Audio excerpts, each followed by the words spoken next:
ada satu pelajaran hidup yang sering terlambat kita pahami, bahwa kehilangan orang tidak selalu berarti kehilangan arah. Kadang justru itulah tanda kamu sedang naik level. Filsafat Stoik mengajarkan, hidup bukan tentang mengumpulkan sebanyak mungkin orang, tetapi tentang menjaga ketenangan batin. Dan ketenangan tidak bisa hidup di tempat yang penuh kebisingan. Banyak orang masuk ke hidupmu bukan untuk menemani perjalanan, tetapi untuk menguji batas kesabaranmu. Mereka hadir membawa drama, opini, dan tuntutan agar kamu selalu sesuai dengan harapan mereka. Stoik berkata, jika kehadiran seseorang membuat jiwamu terus gelisah, maka yang perlu dijaga bukan hubungan itu, tetapi dirimu sendiri. Epictetus pernah berkata, jangan biarkan siapapun mencuri ketenanganmu tanpa izin. Namun kebanyakan orang tidak sadar, mereka memberikan izin itu. Setiap hari, kuaren lewat percakapan yang melelahkan, lewat pembuktian yang tidak perlu, lewat kompromi terhadap nilai diri sendiri.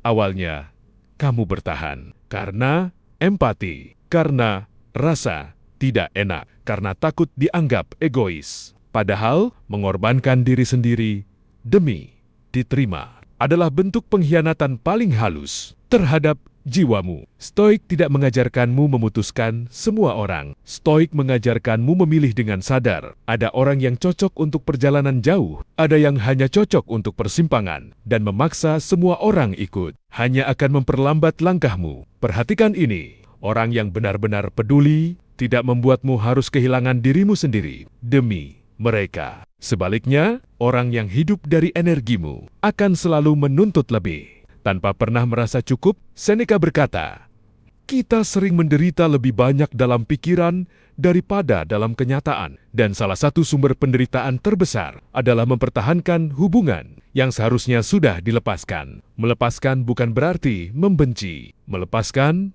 adalah bentuk kedewasaan. Kamu tidak perlu menjelaskan kepergianmu. Kamu tidak wajib meminta izin untuk menjaga kesehatan jiwamu. Jika seseorang hanya hadir saat kamu berguna, tetapi menghilang saat kamu butuh, itu bukan hubungan. Itu transaksi. Stoik mengajarkan keberanian untuk berdiri sendiri, karena orang yang mampu sendirian tidak akan terjebak dalam hubungan yang merendahkan. Marcus Aurelius menulis, lebih baik sendirian dengan prinsip daripada ramai tanpa arah. Saat kamu mulai menjaga jarak, akan ada yang kecewa, akan ada yang tersinggung, akan ada yang menuduhmu berubah. Dan mereka benar, kamu memang berubah. Kamu tidak lagi mudah diakses, tidak lagi mudah dimanipulasi, tidak lagi hidup untuk menyenangkan semua orang. Perubahan ini perlu, karena versi lamamu terlalu banyak memberi, hingga lupa menjaga diri. Ingat, ini orang yang tepat tidak akan merasa terancam oleh batasanmu. Mereka justru menghormatimu karenanya. Pada akhirnya, hidup akan menjadi lebih tenang, bukan karena semua orang menyukaimu, tetapi karena kamu tidak lagi memaksakan semua orang untuk tinggal. Dan di titik itulah, kamu benar-benar bebas. Bebas dari drama, bebas dari tuntutan, bebas dari kelelahan batin. Karena hidup yang kuat bukan hidup yang ramai, tetapi hidup yang selaras dengan jiwamu sendiri.